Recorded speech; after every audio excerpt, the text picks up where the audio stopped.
I'm a medical illustrator, and I come from a slightly different point of view.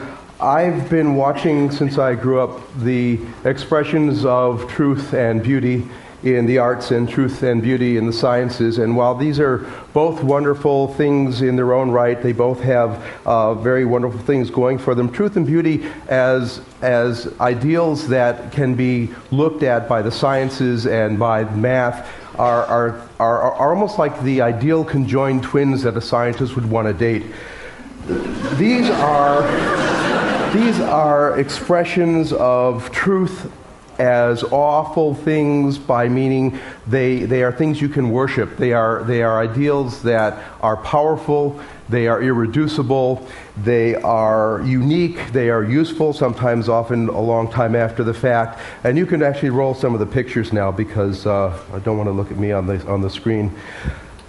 Truth and beauty are things that are often opaque to people who are not in the sciences. They are things that are that describe beauty in a way that is often only accessible if you understand the language and the syntax of the person who studies the subject in which truth and beauty is expressed. If you look at the math, E equals mc squared, if you look at the cosmological constant where there's an anthropic ideal where you see that life had to evolve from the numbers that describe the universe, these are things that are really difficult to understand. And what I've tried to do since I had my training as a medical illustrator, since I was taught animation by my father, who was a sculptor and my visual mentor, I wanted to figure out a way to help people understand truth and beauty in the biological sciences by using animation, by using pictures, by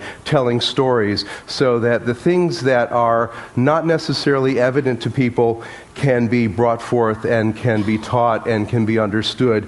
And students today are often immersed in an environment where what they learn is subjects that have truth and beauty embedded in them, but the way they're taught is compartmentalized, and it's drawn down to the point where the truth and beauty are not always evident. It's almost like that old recipe for chicken soup, where you boil the chicken until the flavor is just gone.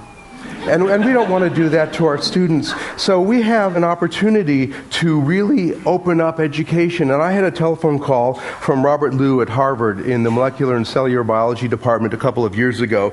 And he asked me if my team and I would be interested and willing to really change how medical and scientific education is done at Harvard. And so we embarked on a project that would explore the cell, that it would explore the truth and beauty inherent in molecular and cellular biology, so that students could understand a larger picture that they could hang all of these facts on, that they could have a mental image of the cell as a large, bustling, hugely complicated city that's occupied by micro-machines. And these micro-machines really are at the heart of life. These micro-machines, which are the envy of nanotechnologists the world over, are self-directed, powerful, precise, accurate devices that are made out of strings of amino acids.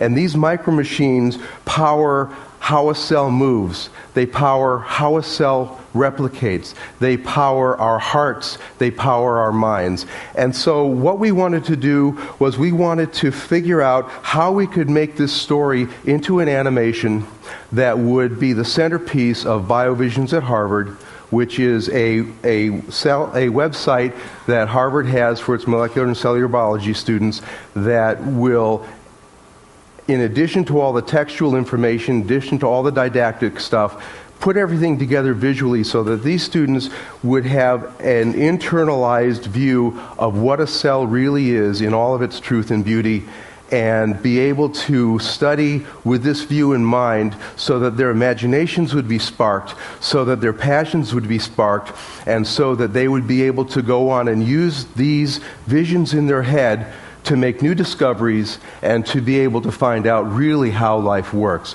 So we set out by looking at how these molecules are put together. we worked with a theme which is you've got macrophages that are streaming down a capillary, and they're touching the surface of the capillary wall, and they're picking up information from cells that are on the capillary wall, and they are given this information that there's an inflammation somewhere outside where they can't see and sense, but they get information that causes them to stop, causes them to internalize that they need to make all of the various parts that will cause them to change their shape and try to get out of this capillary and find out what's going on. So these molecular motors, we had to work with the Harvard scientists and data bank models of the atomically accurate molecules and figure out how they moved and figure out what they did and figure out how to do this in a way that was truthful in that it imparted what was going on, but not so truthful that the compact crowding in a cell would prevent the vista from happening. And so what I'm going to show you is a 3-minute Reader's Digest version of the first aspect of this film that we produced.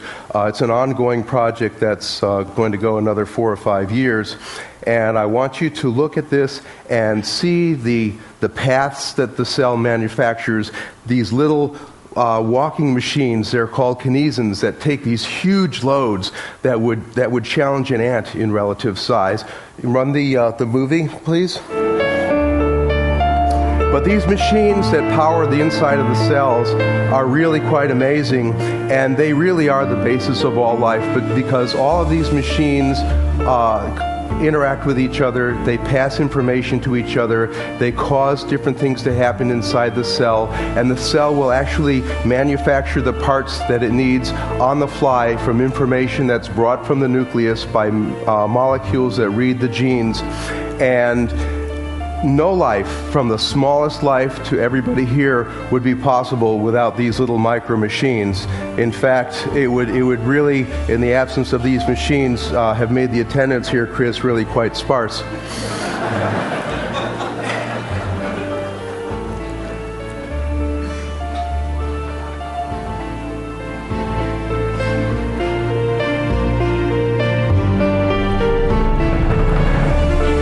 This is the FedEx delivery guy of the cell.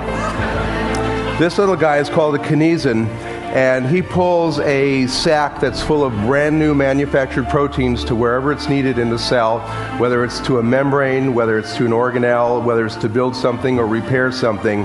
And each of us has about 100,000 of these things running around right now inside each one of your 100 trillion cells. So no matter how lazy you feel, you're not really intrinsically doing nothing.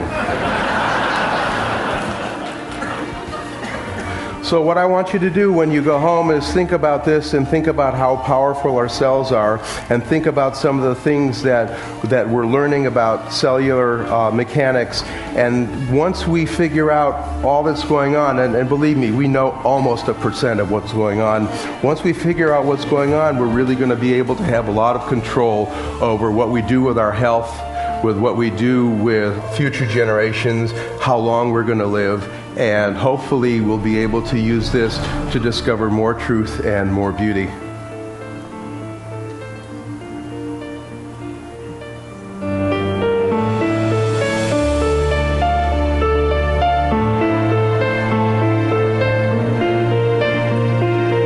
But it's really quite amazing that these cells, these micro machines, are aware enough of what the cell needs that they do their bidding. They work together, they make the cell do what it needs to do, and their working together helps our bodies, huge entities that they will never see, function properly. Enjoy the rest of the show. Thank you.